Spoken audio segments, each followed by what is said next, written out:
Welcome back to Open Med School. I am Dr. Andrews, Professor of Medicine and Consultant Neurologist. Today I am going to discuss with you about crossed hemiplegia. And what is the difference between crossed hemiplegia and cruciate hemiplegia? Crossed versus cruciate. That is the topic. Before going to the differences, we should know how the pyramidal tract is controlling the upper limbs and lower limbs. So let us see.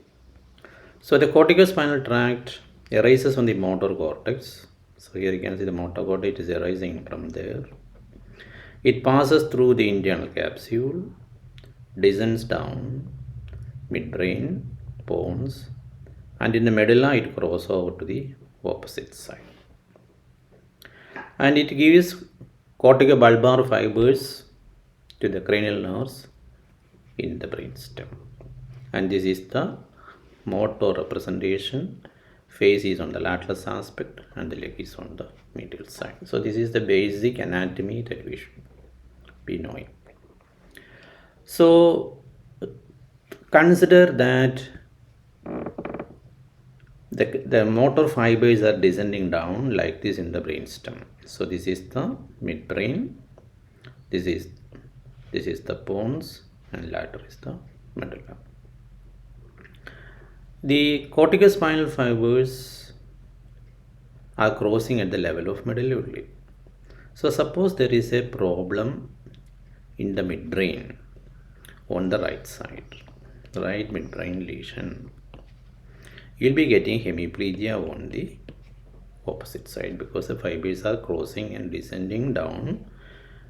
So you will be getting what is called the contralateral hemiplegia. Contralateral, that is opposite side of the site of lesion. And remember that the cranial nerves are arising from the draw a brainstem, midbrain, pons, and medulla. The corticospinal tracts are descending like this and cross over to the opposite side. The cranial nerve nuclei are situated in the brainstem. Think that this is the third nerve nuclei in the midbrain, which is supplying the eyes.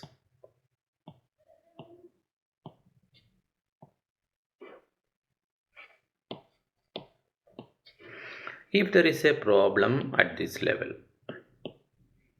what will happen? You will be getting hemiplegia on the opposite side or contralateral hemiplegia. And on the same side, what will you get? You will be getting involvement of the third nerve palsy. So the third can get ptosis. The people may get affected, it may get dilated. So what are you getting? You are getting lower motor neuron type of cranial nerve palsy on the side of lesion. You can say ipsilateral.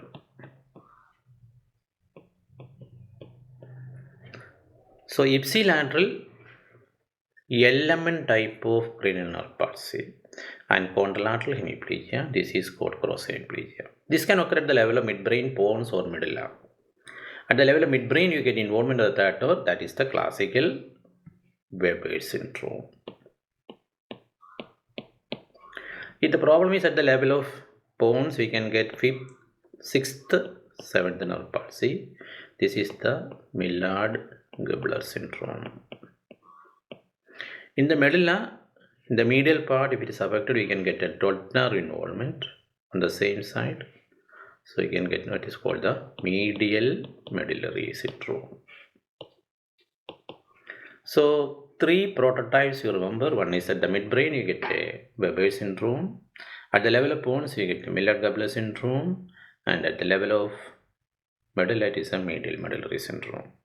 What is the mechanism? It is an ipsilateral involvement of the third nerve. Third nerve involvement or cranial nerve involvement is element. So element cranial nerve palsy on the side of lesion, and on the opposite side hemiplegia is called the cross hemiplegia. Now we think about what is hemiplegia cruciate. The definition is different in different texts, but classically the cruciate hemiplegia includes both upper limbs are affected with no involvement of the lower limb. Sometimes it is also described as one upper limb and the opposite side lower limb is affected. So that is also considered as a cruciate hemiplegia. The classical description is bibrachial paralysis, upper limbs are affected. The explanations are different, but one convincing explanation is the depending upon the crossing. The pyramidal tract crosses between the cervicomedullary junction up to the C2 level. So this crossing occurs at the cervicomedullary junction.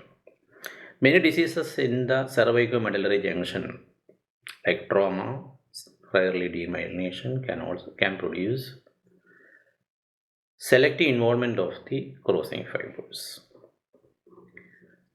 And this crossing has got a peculiarity: the fibers destined for the upper limbs cross above and anterior.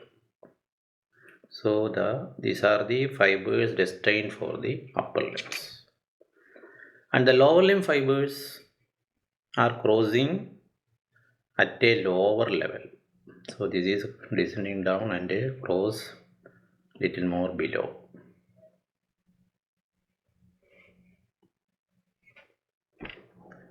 So what can happen if there is a lesion occurring at this site? We can get involvement of the upper limbs on both sides. Or the lesion is somewhere here, the crosser we can get one upper limb and the opposite lower limb. So you understood the difference between cross hemiplegia and hemiplegia cruciata. Cross hemiplegia is lesion in the brainstem, and whereas cruciate hemiplegia is a lesion in the cervicomedullary junction. It is due to the selective crossing of the upper limb fibers. Upper limb fibers and the lower limb fibers are crossing at different levels. Hope this point is clear. This is usually due to trauma.